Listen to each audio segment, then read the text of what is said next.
setiap individu yang ingin kemudian memperbaiki tanda kutip ya marwah kehidupannya, martabatnya, dirinya dan seterusnya, maka rubahlah dengan mengakses setinggi-tingginya pendidikan.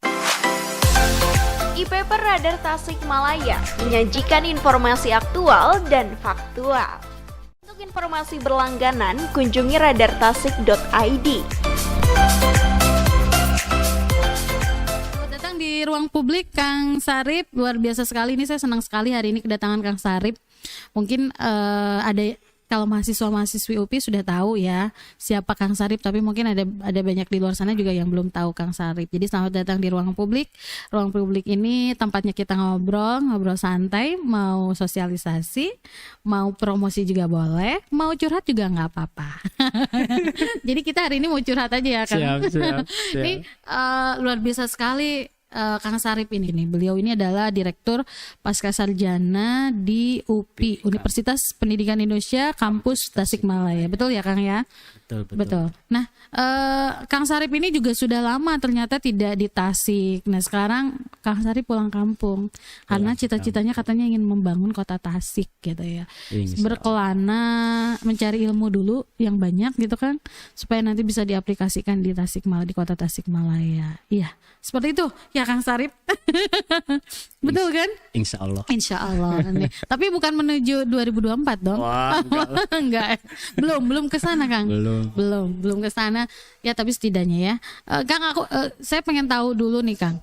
Akang kan besar di Tasik. Ya. Sekolah di Tasik. Dulu di mana sih sekolah Kang? Sekolah Akang di mana gitu? Awal. Iya, dari awal. Akang dulu kan kelahiran kota Tasikmalaya, kelahiran Tasikmalaya. Tapi orang belum banyak tahu ternyata di UPI ini ada orang asli Tasik yang sekarang pulang ke Tasik gitu, berkiprah di Tasik. Karena sebelumnya kan tidak di UPI Tasik ya? Iya, di Bandung. Di UPI Bandung. Jadi ceritanya gimana tuh Kang? Bisa berkelana lama dan baru inget sama kampungnya sekarang gitu. Terima kasih Teh. Yang pertama kan saya dari Tasikmalaya, dari Kecamatan Taman Sari. Oke. Tahu lah orang Taman Sari dari dulu. Dari data juga dilihat bahwa tingkat pendidikannya belum begitu tinggi gitu, tinggi belum dan bagus. seterusnya, sehingga orang Taman Sari itu kebanyakan bekerja setelah selesai sekolah dasar, SMP langsung bekerja ke Jakarta dan seterusnya. Nah, pada waktu itu saya sekolah di sana di Taman Sari, di SD, kemudian pesantren di pesantren Sukahideng, Sukamana, sambil sekolah MTS dulu. Setelah itu saya kemudian ke SMA Negeri 5 Tasikmalaya. Oh, SMA Negeri 5. Tentara pelajar. Anak tentapel berarti ya. Tentapel. Oke. Itu tahun berapa kan? Dulu tahun 1967. 1967. Iya. Lahir. Bukan, pas SMA-nya. Enggak dong, 1967. Selesai 1999. 1997 berarti ya. 1997. Selesai tahun 1999. Berarti saya masuk Akang udah keluar berarti ya. Berarti udah tua ya. Enggak juga. Masih imut-imut ya pemirsa, gayanya masih tetap kok. Masih nggak kalah saing sama anak sekarang. Nah, setelah itu ke Bandung. Ikut kuliah S1. Di UPI juga. Dapat pilihan kedua di UPI, di pendidikan bahasa asing dulu itu. Konsentrasinya bahasa Arab. Bahasa Arab. Oke, luar biasa. Dulu ada jurusan namanya itu diksasi, pendidikan bahasa asing itu ada 4 konsentrasi atau prodi ya, bahasa Arab, bahasa Prancis, bahasa Jepang, sama satu lagi bahasa apa ya? Arab, Prancis, Jepang, satu lagi Inggris, apa? Jerman. Oh, Jerman. Oke. Nah, biasanya itu pada mulanya supaya lulusan dari situ itu bisa mengajar di SMA yang program bahasa. Oh iya. Kayak dulu di SMA 5 kan ada bahasa Jerman gitu. SMA 3 ada bahasa Jerman. Bahasa Jerman dan seterusnya. Nah, setelah itu selesai di UPI, kemudian melanjutkan kuliah S2 di Ciputat, di Sarip Hidayatullah, ikut pendidikan Islam. Setelah itu merasa kurang cukup, kuliah S2 lagi di UPI. Di UPI. Jadi 2 kali ambil itu ya, ikut kuliah, ambil kuliah S2 2 kali. Pendidikan umum dan karakter. Pendidikan S2 umum dan di karakter. situ. Selanjutnya kuliah lagi S3 di pendidikan umum dan karakter. Karena memang kelihatannya passion saya senang dalam ilmu pendidikan, ilmu bagaimana melihat manusia itu sebagai orang yang kemudian memiliki keunikan. Yang tiap keunikan itu kan tentu saja bagi orang-orang di pendidikan penting untuk memahami secara utuh ya konsepsi tentang manusia, maka ambil general education. Ambilnya general education. Dan selesai S2 masih langsung ngajar di UPI juga? Udah ngajar dulu, pas setelah beres S1 langsung ngajar. Di UPI. Ngajar jadi asisten dosen dulu seperti biasa. Dosen dulu lah biasa seperti itu. Setelah itu kemudian jadi dosen tetap di UPI di pendidikan agama Islam. Di UPI pendidikan agama Islam, mengajarnya di pendidikan agama Islam. Sekarang karena sekarang sudah pegang direktur pasca sarjana, jadi ngajarnya di pasca juga. Ngajar di pasca sarjana. Sekarang ini baru satu program studi yang diselenggarakan di UPI Tasik, yaitu S2 Pendidikan Guru Sekolah Dasar. S2 Pendidikan Guru Sekolah Dasar. Ini luar biasa sekali dari pengalamannya. Ya kita tadi di awal Akang sempat sampaikan bahwa Taman Sari itu salah satu kecamatan di Kota Tasikmalaya yang memang mohon maaf, di sana sekarang sebetulnya lembaga pendidikan sudah banyak, tapi memang masyarakatnya masih tercatat belum sekolahnya belum bagus begitu. Dalam artian tingkat pendidikannya masih sedang gitu ya. IPM pendidikannya masih sedang. Belum terbaik lah, belum tertinggi di Kota Tasikmalaya. Apa yang menjadi tantangan Akang ingin merubah tanah kelahiran? Jadi yang pertama gini, dalam ilmu sosiologi pendidikan itu disebutkan bahwa mobilitas sosial itu hanya bisa terjadi melalui pendidikan. Artinya setiap individu yang ingin kemudian memperbaiki tanda kutip ya, marwah kehidupannya, martabatnya, dirinya dan seterusnya, maka rubahlah dengan mengakses setinggi-tingginya pendidikan. Nah itu penting sekali. Sehingga dari situ saya melihat bahwa perlu ada orientasi yang ada di orang tua, bahwa satu-satunya yang bisa kita berikan untuk anak-anak kita ini bukanlah pekerjaan, bukanlah harta dan jabatan dan seterusnya, tapi berikanlah mereka akses setinggi-tingginya terhadap pendidikan. Nah sekarang kan udah pulang kampung gitu ya. Semua dibawa lagi ke Tasik, keluarga dan sebagainya begitu. Apa yang akan lakukan nih untuk bisa meningkatkan angka partisipasi, mungkin ya lebih tepatnya angka partisipasi masyarakat Taman Sari agar semakin meningkat tingkat pendidikannya? Jadi begini, berbicara tentang pendidikan itu kalau dalam dunia pemerintahan itu kan ada yang dikenal dengan indeks pembangunan manusia. IPM ya. Ada IPM. Nah, IPM itu kan dibagi tiga klaster. Satu IPM bidang pendidikan, kedua kesehatan, dan ketiga daya beli. Yang tiga-tiganya ini untuk memunculkan yang disebut kesejahteraan manusia. Alat ukurnya dari tiga hal tersebut. Nah, dari sisi itu maka penting sekali, misalnya saya dari orang pendidikan, kita memikirkan betul sesungguhnya bagaimana masyarakat Kota Tasikmalaya ini meningkat dari sisi pendidikannya. Karena sekali lagi kalau pendidikannya itu semakin baik, maka masyarakat tersebut semakin berkembang tingkat kesehatannya, semakin berkembang daya belinya. Jadi sederhananya di situ. Maka harus dibalik sesungguhnya bagi kita itu, jangan mendahulukan ekonomi.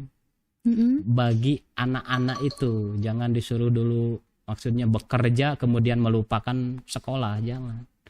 Karena nanti akhirnya ujung-ujungnya kalau kemudian dia terlalu cepat ke dunia kerja, tetapi tidak ditopang oleh dunia pendidikan, maka untuk ujung-ujungnya itu dia tidak akan bisa mengembangkan potensi yang dimilikinya. Itu yang dimaksud. Maka Kota Tasik ini harus kemudian segera memiliki model atau rencana strategis bagaimana mengembangkan IPM bidang pendidikan itu. Tapi ini saya juga sering lihat banget gitu Kang. Sekarang muncul tuh jargon-jargon. Tidak perlu sekolah tinggi. Yang sekolah tinggi juga nggak jadi apa-apa katanya gitu kan. Ini di media sosial banyak lah yang mengatakan jargon-jargon juga seperti itu. Kemudian untuk sukses itu nggak perlu sekolah tinggi gitu. Nah itu sebuah tantangan nggak sih sebetulnya bagi para akademisi tentunya seperti Akang ini, bagaimana bahwa jargon-jargon seperti itu yang bermunculan sekarang tentang perempuan nggak boleh sekolah tinggi lah, udah cukup gitu misalkan. Kemudian yang nggak sekolah tinggi kok juga bisa tuh sukses gitu. Ada salah satu artis misalkan atau pengusaha gitu, saya nggak sekolah tinggi kok tapi saya bisa sukses gitu. Nah hal-hal seperti itu gimana nih menurut para akademisi? Jadi sekolah itu sesungguhnya bukanlah sebagai jalan untuk mencari ijazah dan seterusnya, tapi sekolah itu bagaimana orang yang sekolah itu dia mengembangkan potensinya, mengembangkan wawasannya, intelektualnya, mengembangkan akses sosialnya, mengembangkan semua hal yang dibutuhkan agar kemudian suatu saat mereka bisa survive. Jadi pada dasarnya bilang tidak boleh sekolah tinggi itu yang dimaksud adalah sekolah yang hanya sekedar mencari ijazah. Padahal dunia sekolah yang terbaik adalah di mana anak-anak kita ini, generasi kita ini bertemu dengan orang lain, mengembangkan intelektualnya, mengembangkan kapasitasnya dan seterusnya. Itu yang sesungguhnya akhirnya menjadi bekal bagi siapapun yang mengenyam pendidikan. Jadi maksudnya nggak boleh sekolah tinggi itu bisa jadi bukan nggak boleh, berarti nggak perlu begitu ya? Maksud nggak perlu dari sekolah tinggi itu gitu? Ya maksudnya nggak perlu itu, maksudnya itu karena sekolah tidak dapat mengembangkan satu sosok manusia yang memiliki 3 potensi yang harus dikembangkan, intelektualnya, perasaan emosionalnya dan juga keterampilannya. Dari 3 hal ini sesungguhnya didapatkan secara sistematis di sekolah. Kemungkinan besar jargon itu karena kelihatannya sekolah hari ini belum mampu mengembangkan 3 hal yang dibutuhkan. Jadi sekolah belum mampu menyentuh 3 dasar. 3 indikator dasar gitu 3 potensialitas manusia. Jadi potensi manusia harus dikembangkan itu 3 hal ini. Dalam bahasa Bloom itu, dalam dunia pendidikan itu kognitif, afektif dan psikomotor. Kalau dalam bahasa Ian Marshall sama itu siapa yang EQ SQ itu ya itu intelektual, emosional, spiritual dan juga skill atau keterampilannya. Jadi tetap pendidikan itu harus tetap nomor 1 ya. Nomor 1 karena bukan untuk mendapatkan ijazah dan bukan untuk menjamin sebuah kesuksesan dan gitu ya. Bukan untuk menjamin sebuah kesuksesan, tetapi sekali lagi yang bisa mengembangkan secara sistematis, terukur dan seterusnya itu hanya ada pada persekolahan. Pendidikan. Gitu ya. Apakah mungkin gak sukses di luar pendidikan? Orang bisa saja. Mungkin saja. Dan banyak seperti itu bisa dilakukan. Tapi sekali lagi kesuksesan itu karena di luar persekolahan itu dia mampu mengembangkan potensi diri. Dan dia pun sebetulnya belajar ya. Dia pun sebetulnya belajar dari kehidupan, sekolahnya dari kehidupan, dari orang tuanya, mendidik sedemikian rupa. Karena kan sederhananya mau sekolah di keluarga, mau di sekolah di lingkungan sekolah atau masyarakat, sesungguhnya kebutuhan dan kemampuan si pengajar itu dia harus mampu mengenali potensi yang dididiknya itu, kemudian bagaimana dikembangkan. Jadi itu kan bisa saja dilakukan di mana saja. Tetapi sekali lagi yang paling sistematis sampai jadi sebuah kurikulum dan seterusnya ya di persekolahan. Di dunia pendidikan, di lembaga pendidikan. Begitu. Jadi kalau saya menangkapnya bahwa niat kita sekolah itu apa gitu ya Kang? Betul. Apakah satu hanya ngejar ijazah dua mencari pekerjaan, tujuan akhirnya begitu ya. Ketiga atau memang untuk belajar yang tadi yang akan sampaikan tadi untuk mengembangkan tiga modal potensi dasar yang dimiliki manusia gitu ya. Oke. Jadi tujuan pendidikan nasional juga ke sana ya. Walaupun kemudian memang ada masalah-masalah dari sisi selama ini orientasi pendidikannya itu belum mampu menyeimbangkan 3 potensi yang harus dikembangkan itu. Kayak terlalu kognitif sentris misalnya, diberikan berbagai macam ilmu pengetahuan seterusnya, tapi potensi emosional, perasaan, hatinya dan seterusnya terabaikan. Ada juga yang terlalu emosional, perasaan di manage sedemikian rupa, tapi kemungkinan besar misalnya dari sisi keterampilannya tidak ada. Nah itu yang disebut split personality. Jadi permasalahan pendidikan hari ini adalah jangan sampai melahirkan satu generasi pendidikan yang split personality, terpecah kepribadiannya. Karena kalau udah terpecah akhirnya ya manusia yang dikembangkannya bukan manusia yang utuh, maka akhirnya muncul fenomena, mohon maaf ya, ada orang yang pendidikannya tinggi tapi korupsinya juga tinggi. Kalau begitu kita juga bisa punya anggapan nih, bisa beranggapan bahwa berpendidikan tinggi belum tentu akhlaknya juga bagus gitu. Belum tentu bagus karena gitu. Mengapa? Karena begitu sekali karena terpecah. Cara pengajarannya yang terpecah. Harusnya 3 potensi ini dikembangkan secara integratif itu sesungguhnya. Masalahnya di dunia pendidikan ini sekarang sudah mapan dari sisi bagaimana mengembangkan intelektualnya, banyak referensi, sumber, teori dan seterusnya. Tapi kemudian kita belum memiliki hazanah yang banyak bagaimana mengembangkan emosional spiritualnya. Misalnya di dunia pendidikan khususnya dunia pendidikan umum dan seterusnya. Begitu juga dari sisi keterampilannya. Nah itu yang kemudian saya ingat tujuan pendidikan itu kan memanusiakan manusia. Yang dimanusiakan itu apa? Apakah otaknya, perasaannya atau keterampilannya? Nah yang 3 domain ini jangan terpecah dari satu orang itu.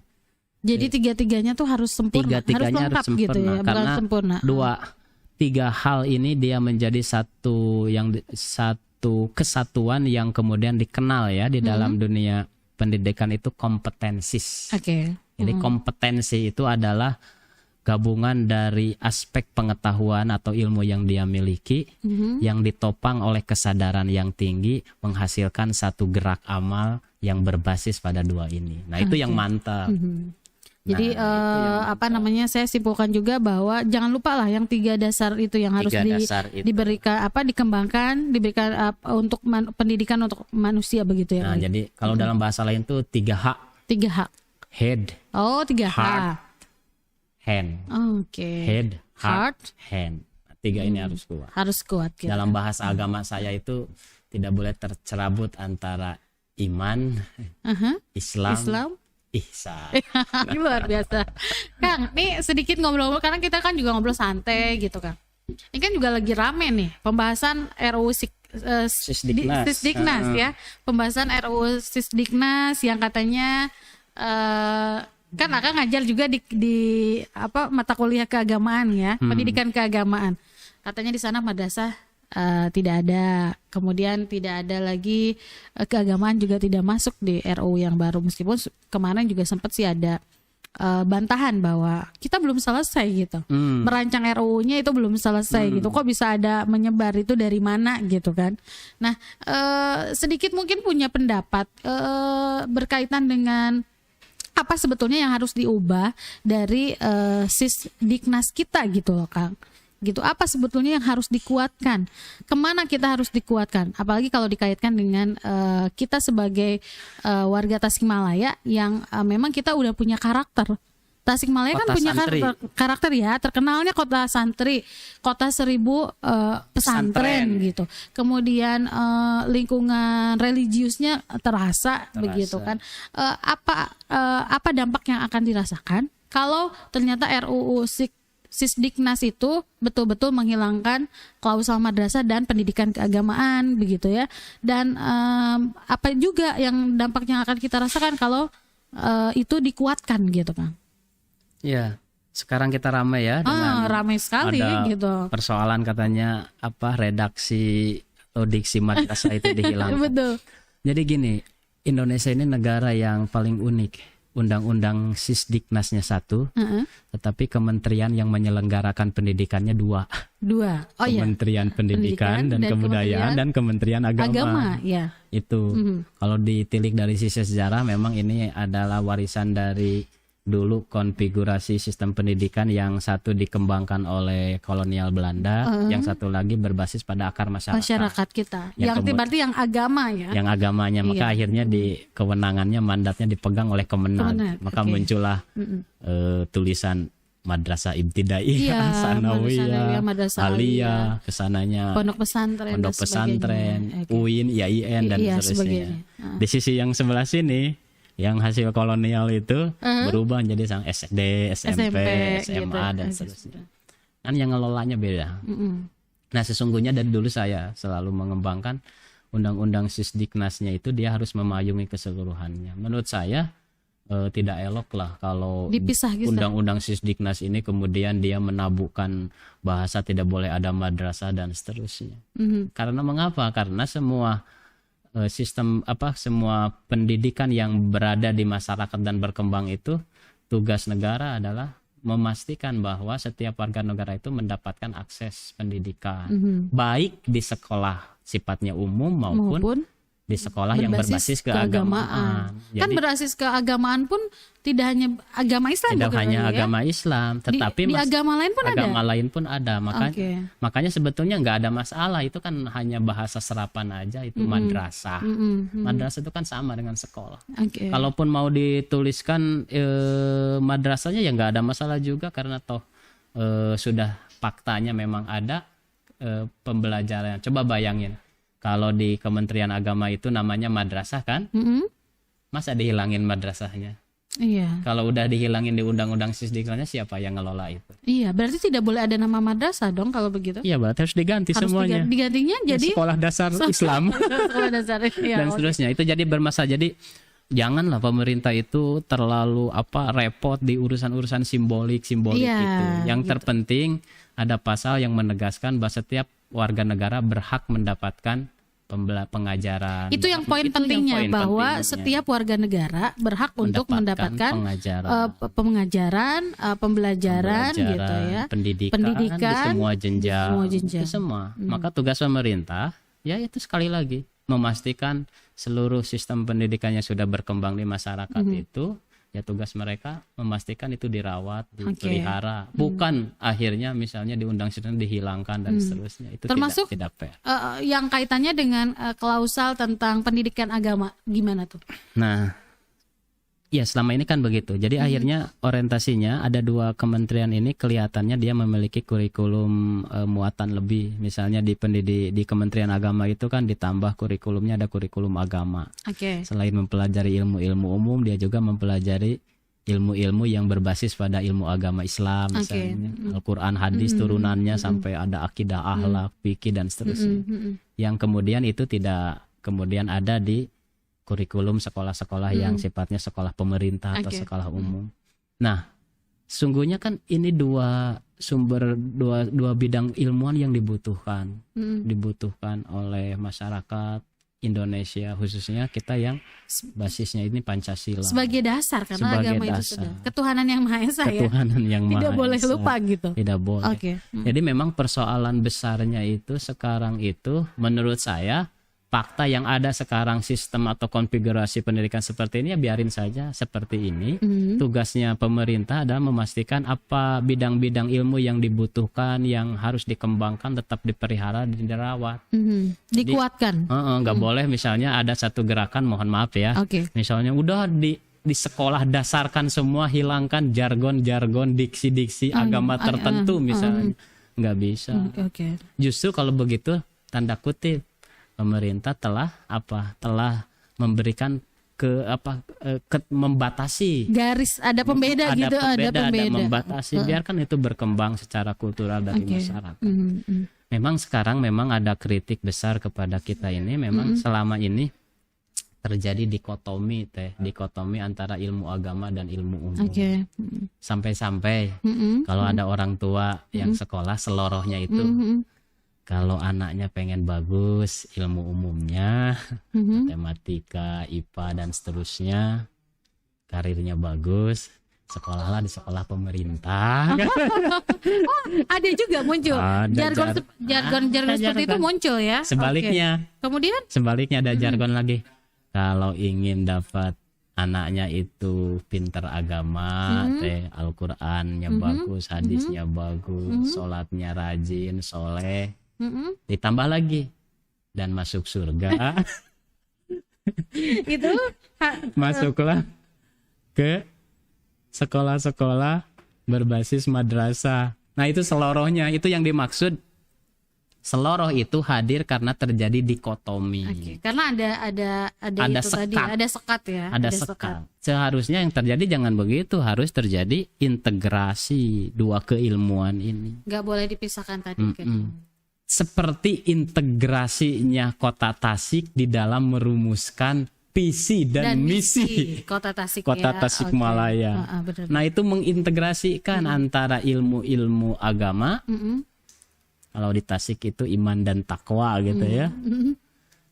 Dengan ilmu-ilmu umum. Misalnya Tasik itu kan ekonomi ya, perdagangan dan jasa. Menjadi kota perdagangan dan jasa termaju di Jawa Barat. Di Priangan Timur, di Priangan Timur berbasis iman dan takwa. Nah, itu sudah jadi jargon yang bagus yang berencana ingin mengawinkan. Mengawinkan dikotomiknya ilmu-ilmu agama, kan iman takwa itu kan terlahir dari agama teh. Kemudian ekonomi dan seterusnya itu terlahir dari bidang-bidang ilmu umum. Nah, pemerintah Kota Tasik itu sudah berusaha mau mengintegrasikan ini. Bagaimana menemukan model gitu. Tapi tadi ada yang belum terjawab sama Akang. Dari RUU itu sebetulnya apa yang harus dikuatkan gitu? Kenapa harus dirubah RUU sistem pendidikan nasional ya, Sisdiknas kita kenapa harus dirubah gitu? Harus diubah lagi. Apakah kalau ganti menteri memang harus diubah begitu sesuai dengan kebijakan menterinya, atau memang sudah waktunya diubah, atau memang pendidikan kita masih di bawah negara lain begitu? Kenapa? Kelihatannya kemungkinan besar dari RUU yang sudah ada ini mungkin ada beberapa hal yang perlu diperbaharui dari sisi apakah tujuan pendidikan nasional kita ini ataupun sistem pendidikan yang sudah kita lakukan ini sudah sampai kepada apa yang diharapkan. Bisa jadi misalnya ada beberapa hal yang ingin dikembangkan itu bisa jadi mereview sejauh mana undang-undang Sisdiknas ini bisa kemudian menjadi jalan sampai kepada apa yang dicita-citakan oleh pemerintah Indonesia. Maka muncullah pembaharuan. Misalnya dari sisi kurikulumnya, apakah selama ini pengembangan kompetensi siswa itu sudah sesuai dengan apa yang diharapkan. Misalnya sudah mampu bisa sebanding dengan kompetensi yang dikembangkan di negara tetangga, di Singapura dan seterusnya. Mungkin bisa aja memperkuat itu. Maka ada bahwa pembelajaran ke depan harus menghasilkan satu kompetensi high order thinking skill, misalnya berpikir tingkat tinggi dan seterusnya. Itu kan perlu. Kita kalau ngebandingin sama negara lain, menurut Akang nih negara mana sih yang sistem pendidikannya paling bagus? Plus minusnya apa gitu? Kan kita juga harus belajar dong ke mereka yang memang dianggap punya sistem pendidikan yang bagus gitu. Negara mana sih sistem pendidikannya yang bagus, yang bisa mengkolaborasikan antara pendidikan agama dengan yang tadi Akang sampaikan pendidikan keilmuan gitu ya. Kalau agama tadi memang dari sebagai bentuk turunan gitu. Kalau tapi itu tidak bisa dipisahkan tidak bisa dipisahkan antara pendidikan agama dengan pendidikan umum gitu. Negara mana yang sudah bisa menyatukan keduanya gitu? Jadi yang pertama, sekali lagi tadi saya bilang, jadi sistem pendidikan di Indonesia ini unik karena bukanlah sebagai sebuah negara sekuler yang memisahkan pendidikan umum dengan pendidikan agama. Kalau di Eropa dan seterusnya kan pendidikan mereka sekuler. Oke. Urusan agama itu dipegang oleh gereja, dipegang oleh agamawan, sehingga tidak masuk ke dalam kurikulum nasional. Nah, di Indonesia berbeda. Indonesia itu memang dulunya sistemnya kolonial, tapi kemudian sekarang memasukkan ada pendidikan agama. Itu yang menjadi unik, sehingga kalau ditanyakan apakah ada model yang bisa mengintegrasikan dua hal tersebut di negara lain, sampai sekarang saya belum melihat. Dan hanya Indonesia yang Indonesia. Karena dengan nilai Pancasila itu akhirnya Indonesia itu kurikulumnya itu kurikulum yang dia itu bukan kurikulum negara agama, bukan juga kurikulum negara sekuler, tapi kurikulum negara Pancasila. Yang dia itu kurikulumnya memadukan antara nilai-nilai agama yang terlahir dari kultur, yang terlahir dari budaya sendiri, ya, yang dari masyarakat. Dengan sistem kurikulum modern yang ada. Maka itu di Indonesia saja. Selama ini kalau ingin melihat apakah berarti kalau ternyata RUU Sisdiknas kita tadi kita di awal berbicara kok klausal madrasahnya ramai dihilangkan, kemudian klausal pendidikan agamanya dihilangkan, tidak dimasukkan, berarti kita ada mengarah ke arah. Wah, itu bahaya. Itu bisa dibilang begitu nggak, atau belum belum mau ngomong gitu. Jadi gini, sebetulnya ada persoalan dalam pendidikan itu dari sisi kurikulum hari ini belum mampu mengembangkan kompetensi intelektual ya. Abad 21 kurang lebih misalnya begitu. Karena selama ini kalau kita lihat OECD yang survei PISA sama TIMSS itu mengukur kompetensi anak didik kita antar bangsa-bangsa itu, negara-negara itu hanya mengukur matematika, IPA dan juga bahasa aja. Nggak ada ukuran agamanya paling bagus di mana, nggak ada, karena memang masih yang bersifat umum aja gitu. Sifatnya umum, melihat penguasaan matematikanya, bahasa, IPA-nya. Itu di ini memang di Indonesia hasil survei PISA ini kita masih sangat jauh. Kita berada di ranking 130-an lah. Masih tinggi, malah lebih tinggi Vietnam daripada kita. Dari sisi itu saja, dari sisi urusan pengembangan intelektual. Itu kita. Kalau ingin cari yang terbaik, ya ranking 1 Singapura kalau di negara kita ini yang paling terbaik. Memang dari situ saja kita perlu tanda kutip ya mereformasi orientasi pembelajaran kita yang harus mengembangkan ke sana biar sama lah kualitas anak-anak didik kita ini. Yang dimaksud itu rata-ratanya, rata-rata kemampuan. Tapi kalau juara Olimpiade begitu-begitu ya udah bagus, Indonesia juga. Tapi kan kalau diukur semuanya, digradein semuanya, ya akhirnya anak-anak Singapura dari sisi kemampuan matematika, IPA dan seterusnya sudah tinggi. Nah, persoalan yang tadi yang agamanya, yaitu nggak ada ukuran, karena memang filsafat pendidikannya memandang bahwa urusan agama itu adalah urusan pendidikan agama itu diberikan, diserahkan kepada agamanya masing-masing. Makanya disinilah keunikan dan kekhasan dari Sisdiknas yang kita punya, sistem pendidikan nasional yang kita punya. Jangan coba-coba diubah. Jangan coba-coba Anda terlalu bukan baper, terlalu terpesona dengan sistem pendidikan di luar. Dan kemudian Anda ingin merubahnya sistem pendidikan yang kita, yang sebetulnya ini sudah pas dengan karakter nilai dasar keluhuran bangsa Indonesia. Karena berarti kalau itu bisa dibilang nggak setuju dong kalau misalkan dihapus? Bukan nggak setuju, ini semuanya ini yang ngurusnya ini berarti dia tidak memahami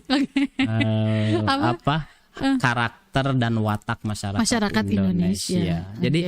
Jadi seharusnya keunikan dari sistem kurikulum nasional ini harus menjadi kekuatan kita. Bahwa kurikulum ini dapat menjaga, dapat merawat, dapat melahirkan satu pribadi manusia Indonesia yang dia kuat secara intelektual, ditopang dengan keimanan yang mantap. Nah, yang itu sesungguhnya yang tidak ada.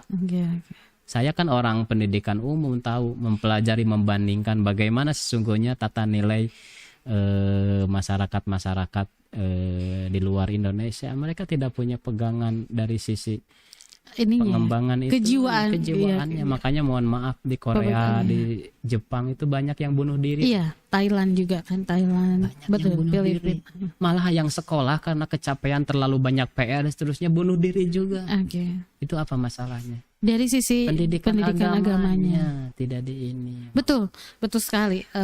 Ada satu profesor juga yang mengatakan seperti itu, bahwa kenapa negara kita Indonesia ketika dihantam oleh krisis tapi masyarakatnya masih tetap bisa bertahan. Kalau di luar negeri katanya sudah banyak yang bunuh diri, kalau di kita enggak. Karena apa? Kekuatan agama kita dipegang teguh gitu ya. Keimanannya tetap dipegang teguh. Anda bayangin kalau melulu semuanya suruh, kemudian agamanya dipinggirkan aja. Iya. Redaksi madrasahnya dihilangin aja. Anda bayangin yang ada anak-anak itu suruh belajar kuatin intelektualnya. Setelah itu katanya ya nilai-nilai umum aja yang harus dikuasai. Nggak bisa seperti itu. Kita nggak memiliki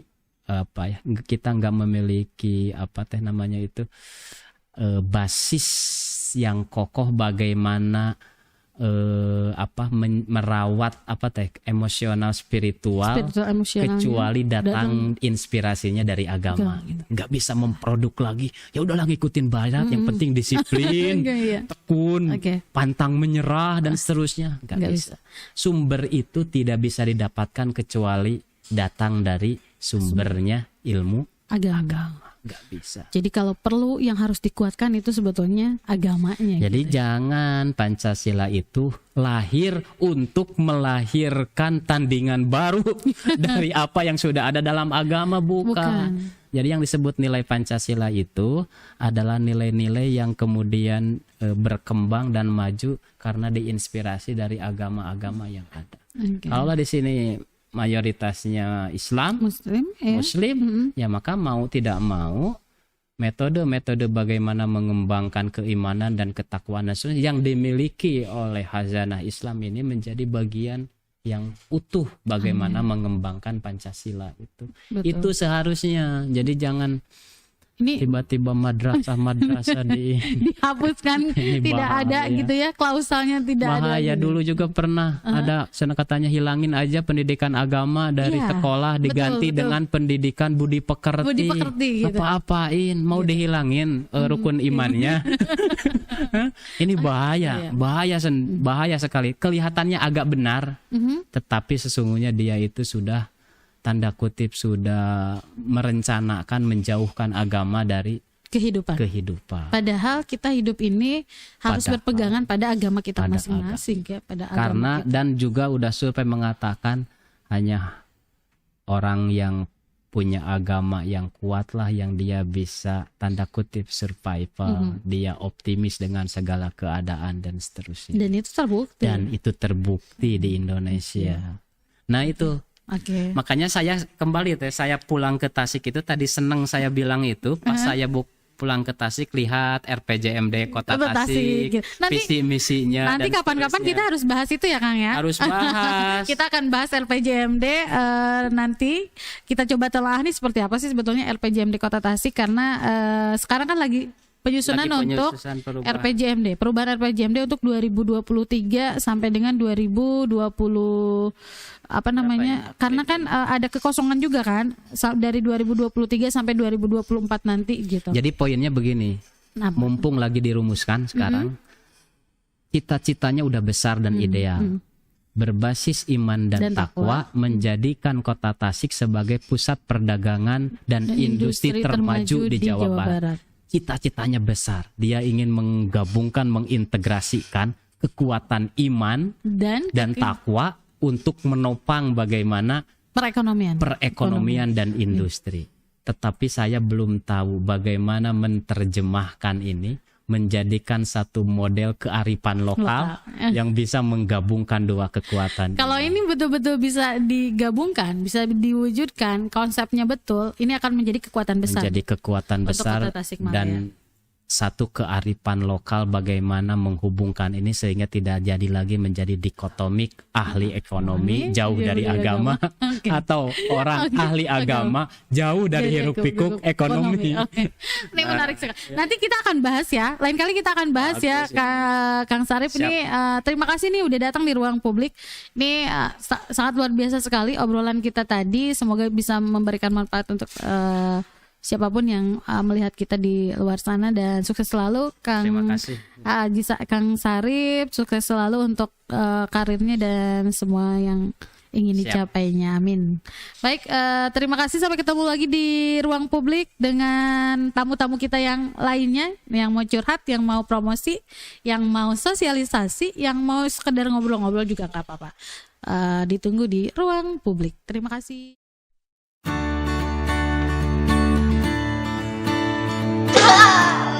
Udah lama? Ya lumayan lah, 1 menit. Udah pesen kan? Udah. Udah ada.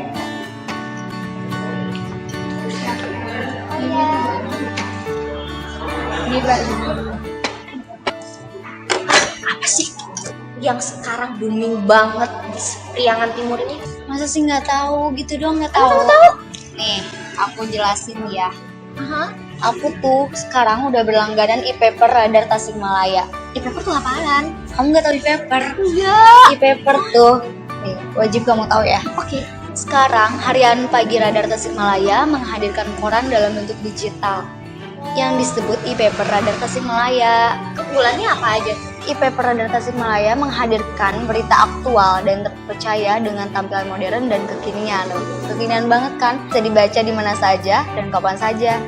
Udah, ayo buruan langganan. Yaudah deh, aku download dulu, terus langganan ya.